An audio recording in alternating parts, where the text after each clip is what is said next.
Kita India minum tak ada haram mah. Sanjay Kumar Perumal அவரோட டைரக்ஷனில் வந்து மாச்சாய் வந்திருக்கு. படத்தை பற்றி பார்ப்போம்.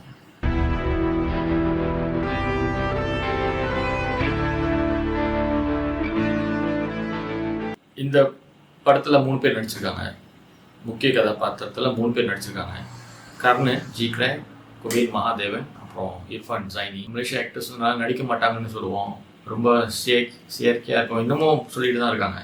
நிறைய படம் வந்துருச்சு, நிறைய படம் நல்ல படம் வந்திருக்கு. ஆனால் இன்னமும் வந்து அந்த மாதிரி பேச்சு ஓடிக்கிட்டு இருக்கு. பட் இருந்தாலும் இவங்க 3 பேர் எப்படி நடிச்சிருக்காங்கன்னு பார்க்கும்போது இனிமேல் வந்து அது மாதிரி நம்ம சொல்கிறதுக்கான வாய்ப்பு வந்து நம்மளுக்கு கிடைக்காது. இந்த படத்தில் வந்து இன்னும் சில கேரக்டர்ஸ் இருப்பாங்க.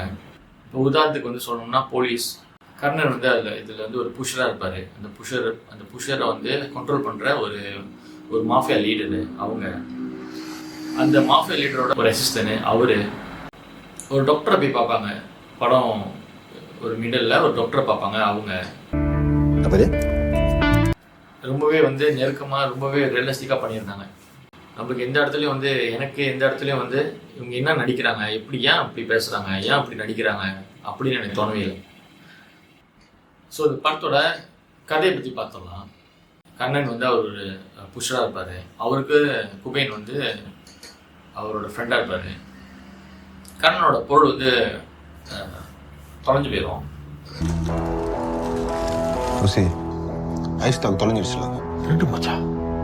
அந்த பொருள் தொலைஞ்சதுக்காக காசு வந்து கொடுத்தாலும் அவரோட அந்த மாஃபியா லீடர்கிட்ட. இப்போ அந்த காசு வந்து கொடுக்க சொல்லி ஒரு 3 நாள் டைம் கொடுப்பாங்க. இப்போ அந்த டைமுக்குள்ளே வந்து அவர் வந்து அந்த காசை தேடி கொடுக்கணும்.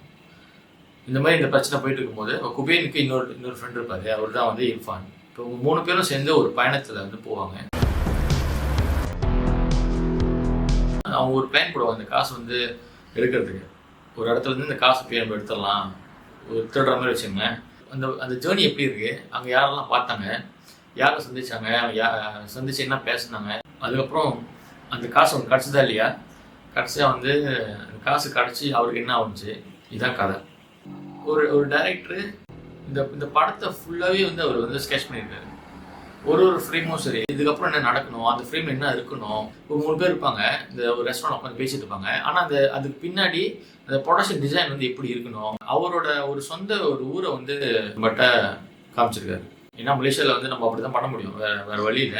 அந்த ஒரு காரணத்தினால அவரோட சொந்த ஊரை வந்து அவ்வளோ அழகாக டிசைன் பண்ணி காமிச்சிருக்காரு. அது ரொம்ப கிளாசிக்கலாக கலர் பேலட் வந்து 3 to 4 கலர் பேலட் வந்து பாய்ச்சிருக்க மாதிரி எனக்கு தெரியுது. வார்ம் டோன் பாய்ச்சிருக்காரு, ரெட் டோன் பாய்ச்சிருக்காரு, அப்புறம் வந்து இருட்டான இடத்துல ஒரு லைட்டான ஒரு ப்ளூ கொடுத்துருக்காரு. அந்த எடிட்டிங் வாய்ஸில் மாற்றுறது மட்டும் இல்லாமல் அவங்க போடுற கொஸ்டியூமாக இருக்கட்டும், அவங்க பாய்க்கிற ப்ராப்ஸாக இருக்கட்டும், அவங்க பாய்க்கிற இந்த ப்ராப்ஸோட கலராக இருக்கட்டும், இது எல்லாமே வந்து தெளிவாக வந்து அவர் பண்ணியிருக்காரு. பாட்டு வந்து படத்தில் எதுவுமே இல்லை, அது நல்லதாகவே இருக்கட்டுமே, அது எனக்கு ரொம்ப பிடிச்சிருந்துச்சு. ஆனால் ஒரு கட்டத்தில் ஒரு பாட்டு வரும். அந்த பாட்டு வந்து ரொம்ப மெத்தாஃபோரிக்கலாக வந்து சொல்லியிருப்பார். அவங்க கர்ணன் வந்து ஒரு லேடியை ஒருத்தவங்கள பார்ப்பாரு. மேபி அவங்க மேலே ஆசை இருக்கலாம். ஸோ அந்த ஆசை இருக்குன்னு சொல்லிட்டு அவங்க எப்படி வந்து காட்டுவாங்கன்னா, ஒருத்தர் ஒரு பாட்டு வந்து பாடுவார். ஒரு கண்ணு தெரியாத ஒருத்தர் வந்து இந்த பஸ்ஸில் வந்து அந்த பாட்டை பாடுவார். அந்த பாட்டிலே வந்து அவங்க சொல்லுவாங்க, இவருக்கு வந்து அவங்க மேலே வந்து ஒரு சின்ன ஒரு அட்ராக்ஷன் வந்து இருக்குன்னு சொல்லிட்டு. ரொம்பவே நல்லா இருந்துச்சு. பிஜிஎம் எப்படி இருந்துச்சுன்னா, அந்த டைரக்டரோட ஃப்ளேவரில் ஒன்று கொடுத்துருக்காரு. அது எனக்கு ரொம்பவே கேட்க முடியாது இருந்துச்சு. You see dialogue is very important for a film.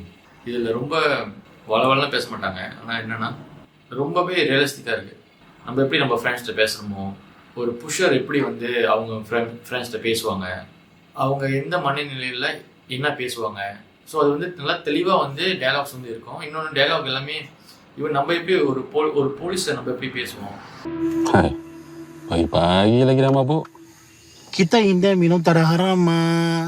பர்பஸ்ஃபுல்லியாக வச்ச மாதிரி எனக்கு தெரியல. ஏன்னா இப்படி தான் நம்ம பேசுவோம்ல, நம்ம இப்படி தான் பேசுவோம். இதுதான் மலேசியன் தமிழ் மக்களோட டயலாக்ஸ். இந்த படத்தில் ரொம்ப இன்ட்ரெஸ்டிங்கான ஒரு விஷயம் இருக்குது. But I don't be spoiler. பன்றிகளை வந்து காமிச்சிட்டே இருப்பாங்க இந்த படத்தில். ஸோ பன்றிகள் வந்து வந்துக்கிட்டே இருக்கும். பிக்ஸ். பட் அவங்க அந்த பன்றிகளுக்கும் ஹிந்துசமுக்கும் ஒரு கனெக்டிவிட்டி இருக்குது, அந்த ஒரு கனெக்ஷன் இருக்குது. அப்போ அந்த அந்த கனெக்டிவிட்டியை இந்த படத்தில் வந்து கொண்டு வந்திருக்காங்க. கொண்டு வந்து ரொம்ப அழகாகவே வந்து அதை ப்ளே பண்ணியிருக்காங்க. மெயின் விஷயமே வந்து அந்த புஷரை சந்திக்க வர இந்த பன்றி தான். அது எப்படி வந்து காமிச்சிருப்பாங்கன்னு சொல்லிட்டு நீங்கள் போய் பார்த்து தெரிஞ்சுங்க, நான் சொல்ல விரும்பலை.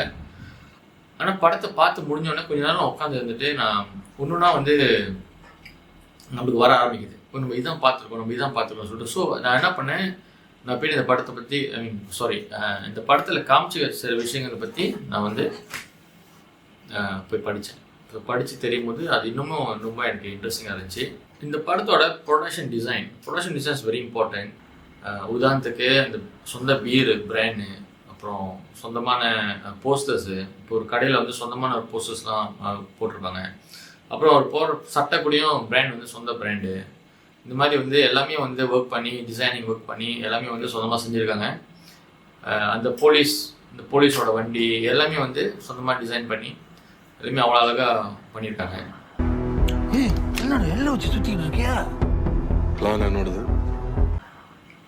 Okay, coming back. இப்போது என்னென்னா இந்த படத்தில் வந்து நான் எல்லாமே பாசிட்டிவாக தான் சொல்கிறேன்.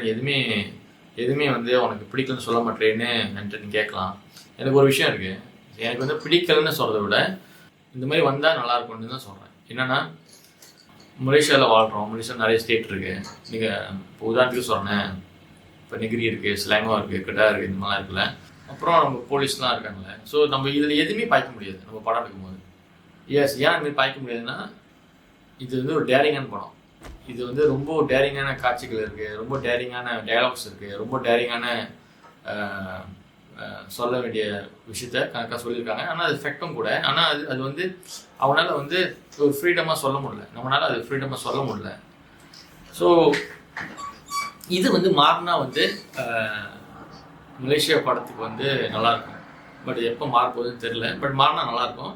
இப்போ லிங்காபுரான்னு சொல்லிட்டு ஒரு லிங்காபுரான்னு சொல்லிட்டு தான் அவங்க வந்து பதிவு பண்ணுவாங்க. இதில் லிங்காபுராலேருந்து ஒருத்தர் வராரு போகிறாருன்னு சொல்லிட்டு. பட் நம்ம அதை பார்க்கும்போது நம்மளுக்கு என்னடா இது லிங்காபுரா அப்படின்னு தோணும். அதை தவிர்க்க முடியாது. அது சில காரணத்தினால நம்ம தவிர்க்க முடியாது. அது மாதிரி வச்சு தான் ஆகணும். அதுக்கு எப்போ ஒரு மாற்றம் உண்டாகுதோ அப்போ கண்டிப்பாக வந்து நம்மளால் நல்ல படமே கொடுக்க முடியும்னு நம்புகிறேன்.